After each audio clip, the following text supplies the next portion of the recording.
안녕하세요. 저는 공주대학교 역사교육과 이명희 교수입니다. 오늘은 우리나라 초등학교 6학년 1학기 사회교과서 첫 단원 우리나라의 정치 발전 중에 민주주의의 발전과 시민 참여라는 장을 전 한국교원대학교 총장을 역임하셨고 또 우리나라 정치학계의 원로로서 정치 철학을 전공하고 계시는 김주성 선생님 모시고 그 내용 그리고 그 문제점을 검토하도록 하겠습니다. 반갑습니다. 네, 반갑습니다. 예, 제가 이거 보니까요. 네. 우리나라 정치 발전을 이제 초등학교 학생들이 공부하도록 이렇게 교과서가 만들어졌는데 주로 내용이 뭐냐 하면은 운동사를 가지고 되어 있습니다. 네, 네, 민주화 그렇죠. 운동, 즉 4.19 혁명, 그 다음에 5.18 민주화 운동, 그리고 1987년에 6월 민주항쟁, 이걸로 이제 우리나라의 소위 그 민주주의 발전을 이렇게 공부하도록 되어 있습니다. 그리고 가장 마지막에는 그 최근에 그 촛불혁명이라고 뭐 자칭 그렇게 얘기를 하는데 이 촛불혁명 사례를 통해서 이제 시민 참여의 이제 필요성이나 의의 이런 것들을 이제 서술하고 있는데 먼저 어떻습니까? 총장님 보시기에 이 민주주의의 발전을 이 소위 그 민주화 운동사로 이 학습하는 것이 일반적으로 이렇게 하던 것입니까? 아니면은 어떻습니까? 다른 나라에는 어떻게 하고 있습니까? 이렇게 일단 이제 미국 같은 경우에 보면은 민주주의에 대해서 맨 처음에 들어갈 때는 시민 교육부터 먼저 들어갑니다. 시민이 갖고 있는 권리와 의무, 시민이 사회에 대해서 어떻게 공헌할 수 있는지에 대한 또 공공 이익을 어떻게 구현하는지에 대한 이야기부터 시작을 합니다. 그 이유는 뭐냐면 초등학교를 졸업하면 그 사회에서 정치 생활을 할 수 있는 능력을 키워주기 위한 이런 교육이기 때문에 권리와 의무부터 시작을 하고 있는데 우리는 이렇게 운동사로다가 처음부터 시작을 하고 나니까 전체적인 이미지가 뭐냐면 시민으로서의 자각을 주는 것도 부족하고 그 다음에 우리나라가 처음서부터 이 독재였다가 민주화되어 나가고 있는 나라로 이렇게 묘사가 되고 있거든요. 근데 실제 우리나라가 독재에서 출발했느냐라는 것을 우리가 다시 되짚을 수가 있고 우리가 이렇게 초기에 나라가 어떤 나라였는지에 대해서 아주 좋지 않은 이미지를 갖게 됨으로 해서 국가에 대한 자부심이 일단 심어줄 수 없다라는데 문제가 많이 크다고 보입니다. 아, 그렇군요. 그렇죠. 대개 이제 저는 이제 역사 교육을 공부하고 있으니까 역사 교육에서는 초등학교 학생들한테는 주로 인물사를 중심으로 그 자기 나라 혹은 자기 민족의 정치 발전에 크게 기여한 인물, 또 어떻게 그걸 기여했느냐, 그 다음에 뭐 경제 발전에 기여한 인물, 문화 발전에 기여한 인물, 이런 인물사 중심으로 이제 접근을 합니다. 그리고 우리 그 역사 교육 내용을 체계화할 때도 학교급별로 초등학교는 인물사로 간다. 그리고 이제 인물이 관여한 사건 이런 거를 이제 부분적으로 넣도록 되어 있습니다. 그런데 여기에서 보면은 민주주의의 발전을 민주화 운동사로 되어 있는 거예요. 그렇죠. 예. 근데 이 민주화 운동이라고 하는 것도 제가 이래 보니까 민주화 운동이라는 말은 기본적으로 좋은 개념이잖아요. 그렇죠. 근데 이것도 저는 제가 이래 보기에 우리 왜 사회 정의를 바라는 전국 교수 모임에서 요즘 이제 걱정하는 게 이게 이제 진실과 거짓 아닙니까? 거짓을 그러니까 진실인 것처럼 이렇게 호도해가지고 이 선전하고 혹은 국민들에게 홍보하는 게 많다. 이래서 이제 우리 교수들이 일어난 것 아닙니까? 그렇죠. 근데 이제 이 교과서도 이제 좀 그런 거예요. 민주화라고 포장을 한 거예요. 근데 그 내용을 보면은 민주화의 개념이 일반적인 민주주의나 민주화의 개념하고 다른 거예요. 즉 역사에서는 제가 이래 보기로는 민중이 주인되는 세상을 만드는 운동이 민주화 운동이에요. 일단 이제 두 가지 이슈를 예. 말씀해 주셨는데 우선 인물사적인 예. 측면에서 이 발달사를 다룬다는 거는 그거는 뭐 이 초등학교에서는 마땅히 그래야 된다고 생각이 듭니다. 초등학교에 6학년 정도 됐을 때 그때 도덕 발달론 콜복의 예. 도덕 발달론 보면 그때가 굿보이의 그 단계라고 이렇게 얘기를 하는데 네. 아이들이 다 좋은 사람이 되고 싶어 하는 나이거든요. 예. 그래서 곧 그 나이가 되면은 이제 우리들이 위인전을 많이 읽게 되죠. 그렇죠. 예. 그 위인전을 읽으면서 우리들이 내 삶의 좌표를 설정하고 꿈도 설정하고 다짐도 하게 되는 그래서 역사도 인물사 위주로 되게 다루게 됩니다. 예. 다른 나라에 가보면 소위 미국 책이나 영국 책들 보면은 나중에 국가 히어로가 나옵니다. 예.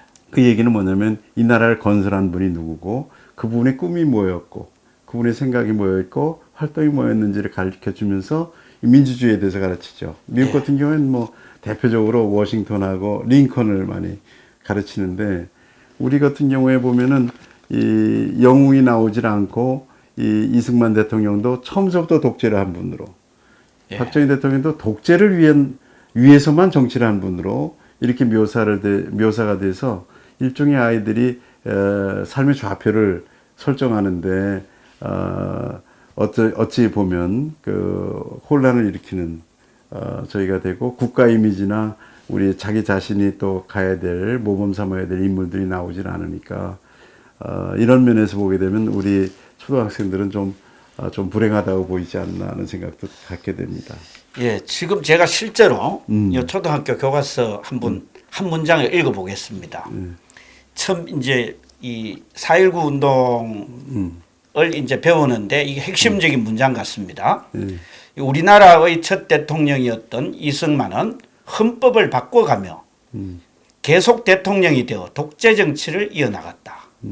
또한 이승만 정부의 부정부패로 국민의 생활이 어려워졌다.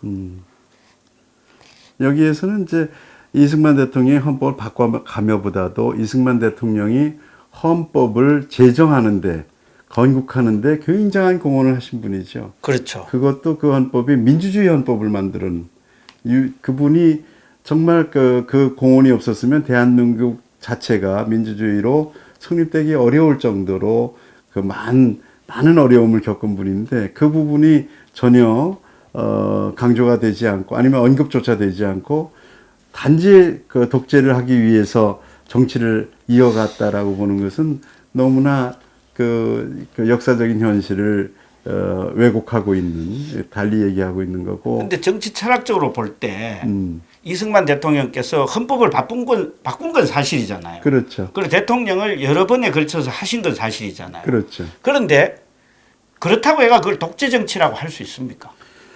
뭐 얘기를 더 복잡하게 하기보다도 간단하게 얘기한다 그러면 이승만 대통령을 독재라고 했을 때 그 얘기는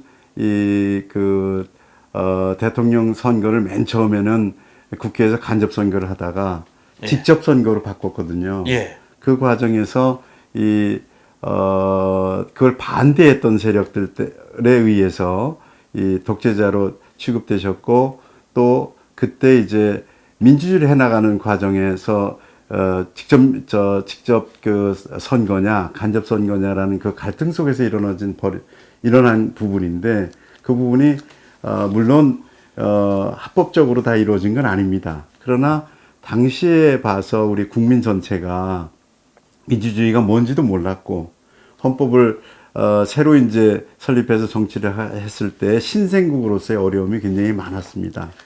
그러니까 당시에 보면은 왜 많이 인용되는 게 1950년대 뭐 60년대 초까지 뭐 프랑스 기자나 이런 사람들이 한국에 와서 이렇게 보고 우리 국민의 수준을 보고 뭐 한국에서 민주주의는 뭐 예? 쓰레기통에서 장미꽃 피어나는 걸 기대하는 게 더 낫다. 예? 이렇게 할 정도로 사실은 우리가 민주주의 경험이 없지 않았습니까? 전혀 없었죠. 한 번도 없었는데 그래도 이제 이 민주주의의 씨앗을 뿌리는 과정이 그렇죠. 1공화국이었고 거기에 가장 큰 공헌을 한 분이 저는 이승만 대통령이 아닌가 이런 좀 생각을 맞습니다. 하거든요. 맞습니다. 근데 이거에 대해서 이제 일방적으로 독재 정치다. 이렇게 이제 규정할 수 있느냐 하는 겁니다. 학문적으로. 적어도 교과서에는 어느 한 정파에서 주장하던 거를 그냥 인용해서 실으면은 안 되는 거 아닌가 이런 좀 생각이 있거든요. 독재라 그러면은 예. 일단 우리가 맨 먼저 바라봐야 될 거는 삼권 분립이 되어 있느냐 없느냐입니다. 삼권이 분립이 되어 있으면 그거는 민주정치고 현대의 개념으로 삼권이 통합되어 가지고 권력이 집중이 되어 있을 때는 어떠한 형태든지 그게 독재입니다. 어찌 보면은 북한같이 삼권이 분리되지 않고 완전히 공산당이 전권을 쥐었을 때는 그건 완전한 전체주의적인 독재고 이 삼권이 분리되어 있으면은 사실상 독재라고 얘기를 하더라도 그게 개념적으로 봐서는 삼권이 살아있기 때문에 어느 정도 민주주의가 조금 불완전하다고 얘기를 할 수 있을지 몰라도 그렇게 삼권이 통합되어 있는 이런 독재로 얘기하기는 곤란한 부분이죠. 그러니까 정치학적으로 봤을 때 이승만 정부 시대를 독재 정치로 규정하는 거는 학술적으로 근거가 없다. 그렇죠. 너무 지나친 이야기죠. 그렇죠. 예, 되게 우리들이 그때 얘기할 때는 이제 권위주의적인 요소가 있었다 이렇게 얘기는 할 수 있습니다. 예. 그렇고 이런 얘기를 할 때는 기본적으로 신생국 당시 2차 대전 이후에 식민지에서 독립한 신생국들과 비교를 해봐야 됩니다. 비교를 했을 때 한국의 민주주의는 상당히 건강한 민주주의였는데 그 비교적인 시각을 다 버리고 마치 선진국의 기준으로 한국이 선진국으로 민주주의로 건국된 이후에 독재가 태어난 것은 후퇴한 것처럼 이렇게 묘사된 것은 굉장히 아쉬운 부분이죠. 그러니까 오히려 독재를 얘기할 때는 북한하고 많이 비교를 해야 되고 우리는 전시에도 전쟁 중에도 선거를 했거든요. 그렇죠. 그렇다면 민주주의의 힘이 굉장히 살아있는 부분인데 북한 같은 경우에 이 독재 국가에서의 선거라는 건 아주 100% 찬성을 해야 되는 일당의 당으로부터 지시를 받고서 그거를 다 따르지 않을 수 없는 이런 형태의 부분들을 우리들이 개념을 갖고 비교를 해서 우리들이 인식을 해야 마땅하겠죠. 그러니까 총장님 말씀 중에 저한테 다가오는 게 우리 세계 전체를 보면은 이 제2차 세계대전 이후에 새롭게 독립한 나라들이 굉장히 많습니다. 그렇죠. 처음에 유엔에 가입한 나라들이 51개국인데 지금 이제 한 193개국 정도 되는 걸로 알고 있거든요. 네네. 근데 그들 나라들 가운데 새로 독립한 나라들 가운데 현재 우리나라처럼 자유민주주의를 발전시킨 나라가 거의 없습니다. 없죠. 그렇다면은 그거를 우리나라는 이 참 어려운 가운데에서 민주주의를 어떻게 성장시키고 발전시켜 왔는가 이거를 이제 배우도록 돼야 되는데 우리 교과서의 전제는 어떤 거냐 하면은 이렇게 우리나라가 자유민주주의가 발전한 그 원동력이 민주화 운동이다라고 하는 이 주장인 것 같아요. 제가 이렇게 보기로는.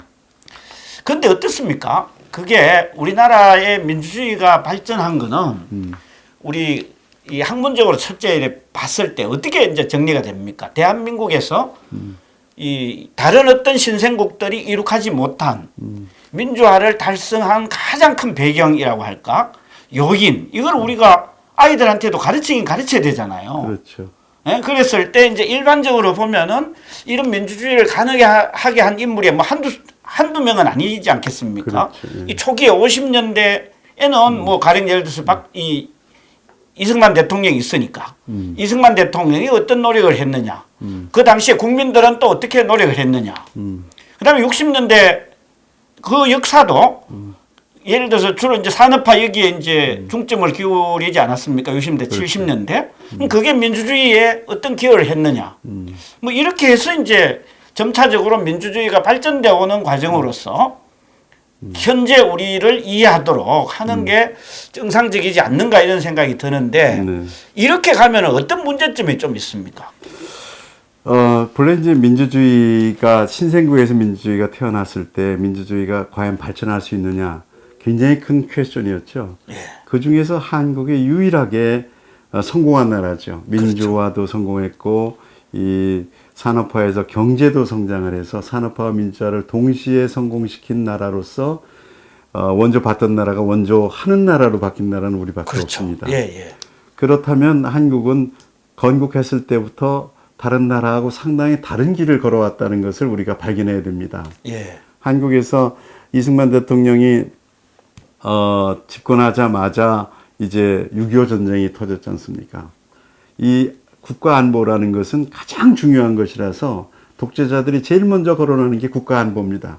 예. 국가 안보 때문에 국가를 지키기 위해서 독재를 한다는 것이 가장 큰 독재자들의 그 명분인데, 이때 6.25 전쟁이 끝나고 나서 이 대통령이 했던 가장 큰 작업은 한미 동맹이었습니다. 예. 한미 동맹을 맺고 나서 이제 공산권에서는 이 대한민국을 침범할 수 없는 국가 안보를 완벽하게 세우는 거죠.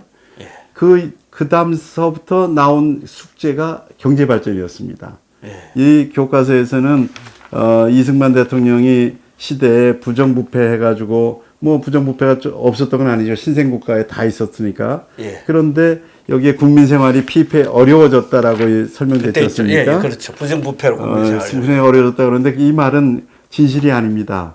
이승만 대통령 시절에도 거의 5% 성장을 해왔습니다. 3, 4%에서 5% 성장이 지속됐었습니다. 워낙 가난했으니까요, 당시에. 그렇기도 했고요. 그렇기도 예. 했고요. 그러니까 원조 받아가지고 이게 그 후진국에 가게 되면은 전부 그 기득권층이 다 그 미국에서 원조 받은 걸 다 나눠서 부패했는데, 우리는 이게 그 경제 발전에 쓰인 거죠. 예. 그래서 우리가 이승만 시대 때 어렵다고 했지만 어려운 속에서도 경제 발전이 꾸준히 이루어왔던 겁니다. 그 속에서 그 국가 안보가 됨으로 완전해짐으로 해서 그 여력이 생겼고, 그게 60년대에 들어와서 그 힘으로 경제 발전에 매진할 수 있었던 거죠. 제가 역사 그 교육이 전공이라 가지고 더 잘하시겠네. 우리 역사에서 보면은요, 저 삼국 시대에서부터 일반 백성들은 계속 생활이 어려웠습니다. 그렇습니까? 일제 시대는 더 어려웠어요. 예? 그렇습니까? 근데 이제 이승만 대통령 시절에 이제 또 물론 이제 일반 국민들의 대다수 국민들 어려운 분들 많았죠.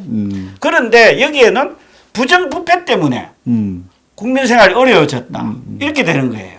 부정부패가 없는 건 아니지만 이 다른 신생국에 비해서 굉장히 아니 건전했고. 그러니까 원래 잘 살았는데, 예? 그 역사 왜곡인 거예요. 내가 이렇게 보기에는.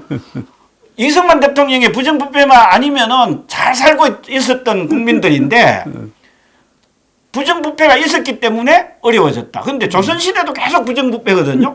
일제시대 때도 일본인들이 지배했기 때문에 우리 민족의 입장에서 보면 부정부패란 말 안 나옵니다. 일제시대 때 교과서는. 차별 때문에. 일본인들한테는 예를 들어 노동자들이라도 조선인보다는 2배 정도의 임금을 주고 조선인한테는 이제 반밖에 임금을 안 줘서 우리가 가난했다. 근데 이제 이승만 대통령 시절에는 할 말이 없으니까 부정부패 때문에 생활이 어려워졌다. 뭐 이승만 대통령이라고 완벽한 분은 아니고, 예. 이승만 대통령도 잘못한 부분들이 있으시죠. 그러나 이분의 공헌한 것이 뭐고 잘한 업적이 뭐냐를 또 따져봐야 되고, 그것도 또 다른 국가들하고 따져봐야 됩니다. 다른 국가의 그러니까 신생국가의 리더들하고. 근본적으로는 처음에 총장님께서 말씀하신 게 이제 민주주의 발전을 그렇죠. 이제 시민의 이제 그 권리와 의무, 민주주의적인 권리와 의무 이런 이제 개념부터 이제 배우는 게 정상적이다 이런 말씀을 하셨는데 우리는 소위 그 역사로 접근하거든요. 그랬어요. 역사로 접근을 하는데 이 역사도 이제 진실이 아니고, 그죠? 일부의 사실을 가지고 확대 해석을 하든가 해가지고 학생들에게 가령 예를 들어서 독재 투쟁에 이 국민들이 나선 결과 민주주의가 발전했다 이 논리거든요. 그게 이제 민주주의 발전하는데 우리가 대개 보게 되면 예. 이게 이제 성공한 국가는 성공한 역사로다가 우리가 찾아서 요인을 찾아서 그렇죠. 기술하지 않습니까? 근데 거기에는 다양한 요소들이 있는 거죠. 국민들이 민주화 운동을 한 것도 굉장히 큰 공헌입니다. 그러나 그거 하나만으로 민주주의가 성공했다고 보기는 어려운 거죠. 그렇다면은 그 다양한 요소들을 균형 있게 기술이 되어야 되는 겁니다. 근데 우리 같은 경우에는 그 다양한 요인들에 대한 상상력을 전혀 기술하지 않고 우리의 정치 지도자들은 다 나빴고 우리 정치자들은 다 나빴고 다 부정부패했는데 민주 운동 하나만 갖고서 나라를 성공시켰다라는 건 이게 설명이 안 되는 거죠. 그러니까 이제 우리나라의 역사 과정을 보면은 민주주의 관점에서 보면 이 이승만 대통령 시절에 교육혁명이 일어납니다. 그렇죠. 즉 예. 민주주의 교육을 음. 초등학교에서부터 시작해가 전 국민이 민주주의 교육을 배우는 데 성공을 합니다. 이게 1959년에 의무교육 달성이 98% 정도 돼요. 그렇죠. 예. 이게 이제 민주화의 바탕이 되었다. 우리 역사에서는 이렇게 좀 봅니다. 그렇죠. 그 다음에 또가 이제 뭐냐면 60년대, 70년대에 산업화를 통해 가지고 이 소위 그 중산층이 생겨났다. 그렇죠. 그래서 이제 이 국민들의 지적 수준도 높아지고 마음의 여유도 생기고 그래서 이제 산업혁명이 먼저 일어납니다. 소위 그 민주혁명이 일어나기 전에 그걸 바탕으로 80년대 후반에 민주주의 혁명이 일어난다. 그러니까 교육이 되고 산업화가 되고 그걸 바탕으로 우리는 민주화를 달성했다. 되게 역사에서는 현재 이렇게 좀 이 정리를 하기도 합니다. 뭐 정치학도 마찬가지입니다. 예. 그쪽에서 보게 되면 이 민주주의가 우리 영국이나 미국이 그냥 처음서부터 100% 민주주의로 우리가 잘못 오해를 하지만 거기서도 처음에 초창기에 산업혁명과 함께 국민의 의식이 발전하고 의무교육이 발전하면서 민주주의가 완성되어 온 거죠. 그런 데 있어서 보게 되면 그 우리 같은 경우에는 수입한 민주주의였기 때문에 우리 미국 같은 데만 해도 1960년대가 넘어서야 보통선거가 완성이 되는데 우리는 1948년도에 이미 보통선거가 완성이 돼서 모든 성인들이 남녀가 다 투표를 했지 않습니까? 예, 예. 스위스 같은 데는 여성들이 투표한 건 1972년이 넘어갑니다. 그렇군요. 그래요. 선진국인데도 그렇죠. 불구하고. 예. 근데 우리는 그렇게 높은 기준으로 출발을 했기 때문에 국민의식이 높지 않은 속에서 이루어져서 이것을 이 기준에 맞추려고 그러면 국민의식이 따라와야 되고 많은 생활 조건들이 따라와야 돼서 국민들 발전하기 굉장히 어려웠던 거죠. 이 부분들이 함께 기술되어서 민주주의가 우리가 발전되어 온 모습들을 제대로 보여줬어야 되는데 그렇지 않고 이런 이야기 전혀 없이 한국은 독재서부터 시작한 것처럼 이 모양을 잡은 자체가 굉장히 마음을 상하게 하고 우리 아이들한테 우리 그 미래를 맡긴 아이들한테 희망을 주지 못하는 그런 아쉬움이 굉장히 크고요. 이 자체가 민주주의가 이 많은 요소 속에서 발전했다는 모습을 보여주면 얼마나 다채롭게 아이들이 상상력을 필 수 있고 즐겁게 배우겠습니까? 근데 여기에서 그거를 하질 않으니까 이 이승만 대통령 시절에 경제가 후퇴한 것처럼 이렇게 기술된 거는 정말 이게 오도되어 있는 거고 박정희 시대 때도 박정희가 이 북한처럼 세습까지 하는 독재를 위해서 3대 세습까지 하는 독재를 위해서 독재를 하는 사람들과 박정희 대통령도 똑같이 그렇게 이렇게 묘사한다는 것은 이건 좀 말이 안 되는 거죠. 박 대통령이 했던 이유는 안보와 이 산업 발전을 위해서 자기들이 했기 때문에 이 부분은 분명히 구별이 되어야 되는 겁니다. 그리고 당시에 역사적으로 보면은 자유민주주의의 가장 큰 적은 공산주의 세력 아니었습니까? 그렇죠. 그러니까 안보를 하기 위해서는 더 근본적인 게 경제부터 좀 발전해야 된다. 그런 생각이 있었던 거 아니겠습니까? 그렇죠. 예.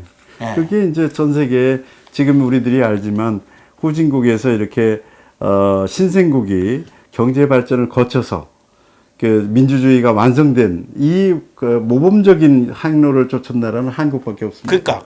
그러니까 산업화에 우선했기 때문에 사실은 민주화에도 성공을 한 거 아닌가. 그러니까 산업화 시절도 우리가 북한처럼 이 삼권이 100% 집중되어 있었던 건 아닙니다. 그렇죠. 예. 70년 유신 이전까지만 해도 삼권이 분명히 분리가 됐었고 유신 시대 것도 이 삼권이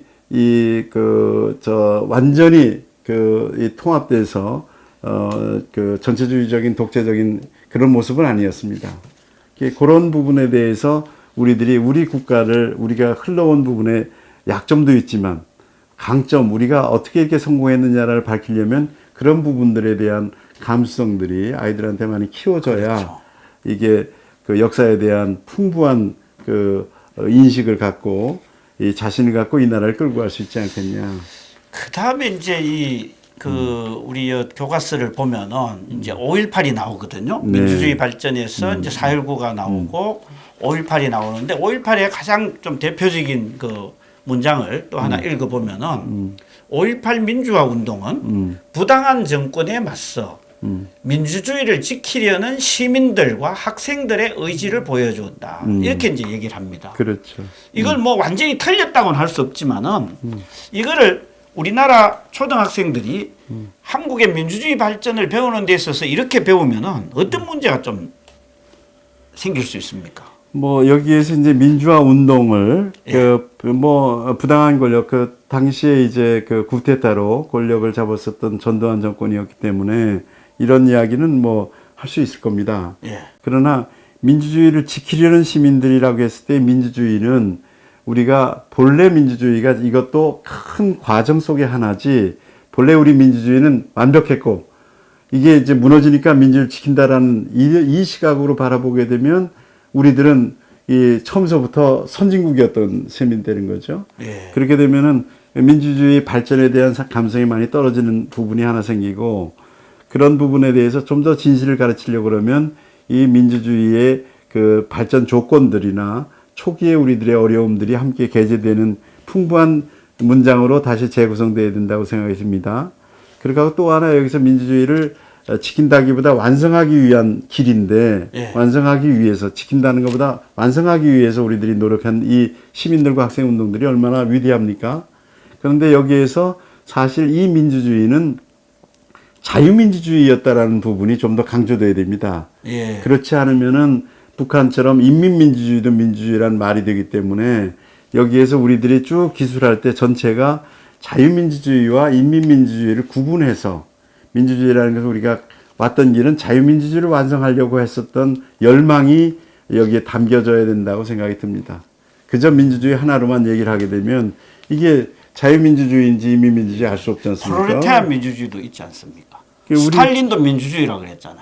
그렇죠. 예. 전부 왜 그러냐면 민주주의란 말을 우리가 좋아하기 시작하니까 그 말로다가 전부 선동할 때 쓰는 것이라서 예. 사실상 우리가 초등학생들한테 잘 가르칠 때는 그런 개념을 분명히 해서 가르쳐 주면 오해가 적을 텐데 이렇게만 쓰게 되면 우리 정권들은 다 나쁘고 그냥 민주주의는 본래 있었는데 다 무너뜨린 것으로 오해를 해서 좀 그러니까 과격한 김일성이도 문제가 민주주의라 그랬고요. 그렇죠. 박헌영도 민주주의라 그랬거든요. 그래. 진보적 민주주의라고 썼죠. 그 친구들이. 진보도 좋은 말이고 민주주의도 좋은 말 아닙니까? 그러니까 좋은 말들을 조합을 이 사람들이 잘하죠. 저쪽에서는. 그러니까 이제 이 민주주의를 지키려는 사람들 이 말이 좀 이렇게 모호하다 이런 건가요? 그러니까 민주주의를 지킨다라는 말도 쓰긴 했지만 실제 속마음은 우리 국민들이 우리의 그 민주주의를 발전시켜 나가려고 하는 이 마음들이었죠. 그러니까 예. 좀 민주주의를 좀 더 발전시키고. 왜냐하면 우리의 그때 당시도 북한처럼 독재는 아니었으니까 전체주의 독재는 아니었으니까요. 예. 자, 그래서 이제 지금 뭐 이 모두부터 이제 말씀드렸는데 4.19, 뭐 5.18 민주화 운동, 그다음에 6월 1987년에 6월 민주항쟁 이렇게 이제 이 소위 그 국민들의 소위 그 정부에 대한 이제 저항을 통해서 이 어떤 민주적인 권리를 쟁취해 간다. 이런 입장에서 이제 이 교과서가 일관되게 이제 서술이 되어 있습니다. 이게 이제 총장님이 보셨을 때 이 우리 초등학교 학생들이 그야말로 민주주의의 발전이라고 하는 것을 학습하는 데 있어서 그러면 이렇게 했을 경우에 좀 어떤 문제가 생길 수 있겠는가? 4.19나 이거 한번 좀 정리를 한번 했으면 좋겠습니다. 4.19나 예. 5.18이나 6월 민주항쟁은 굉장히 위대한 역사적인 사건이고 예. 정말 우리한테 소중한 역사적인 경험이죠. 그러나 여기에서 우리 민주주의를 가르칠 때는 풍부한 그 민주주의 개념 속에 이 사건들을 위치시켜야지 그냥 이 사건들만 열거해서 여기 초등학생들까지 데모에 나온 거를 굉장히 중요하게 생각하고 그것에 대해서 시도 쓰게 하고 뭐 이러는 거는 어찌 보면 이 민주주의를 제대로 이해하지 못하는 우리 아이들한테 민주주의를 오해하게 만드는 경우가 크다고 생각이 듭니다. 뭐냐면 무조건 정부에 반대하는 게 민주주의고 무조건 저항하는 것이 민주주의라고 오도를 시킬 수 있기 때문에 굉장히 조심해서 기술을 했어야 되는데 너무 많이 과잉적으로 그쪽으로 쓰는 바람에 결국은 민주주의라는 것을 오해한다는 얘기는 어떤 뜻이냐면 민주주의라는 것은 우리 모두가 공공이익을 위해서 의사결정에 참여하는 걸 얘기하는 건데 예. 이것이 어떤 개인이나 어떤 집단의 이익을 관철하는 것으로 이렇게 잘못 오해될 가능성이 큽니다. 민주주의라는 것은 궁극적으로 우리 공공이익을 위한 건데 이것이 잘못 오도되면 내 뜻을 실현하고 내 집단의 이익을 관철시키고 하는 이기심에 근거시킬 수 있는 부분이 있어서 이 민주주의 교육에 있어서는 상당히 조심하는 이런 역사를 기술할 때 굉장히 조심해야 되는 부분이 여기에서는 너무 소홀히 다뤄진 것 같은 생각이 듭니다. 예. 그럼 이렇게 한번 좀 정리할 수 있겠습니까?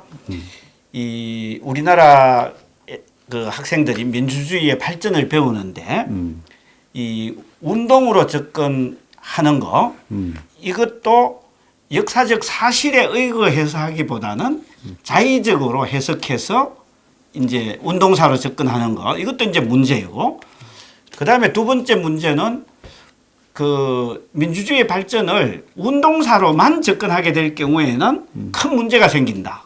저항하는 것이 민주주의의 길이라고 학생들이 오해할 수 있다. 오히려 민주주의를 이해하는 것이 아니라 민주주의를 오해할 수 있다. 그 이유는 민주주의에 대한 풍부한 자료 혹은 풍부한 내용을 가지고 공부를 해야 되는데 이 운동사만 가지고 민주주의의 발전을 공부하도록 하는 거 이 구조가 잘못됐다. 이렇게 좀 정리할 수 볼 수 있습니다. 왜 그러냐면 민주주의 운동사로만 가르치게 되면 반독재가 민주주의라고만 알게 됩니다. 예. 민주주의 자체가 어떤 것인지 여기에 대한 감각은 없이 무조건 독재라고 규정되는 그것으로 지목되는 정권의 그런 거기에 반항하고 그걸 무너뜨리는 것으로만 민주주의를 학습하기 쉽기 때문에 혹시 그런 마음으로 갖고 정권을 운영하게 되면 민주주의적으로 운영하는 것이 아니라 오히려 독재적으로 운영할 가능성이 크게 됩니다.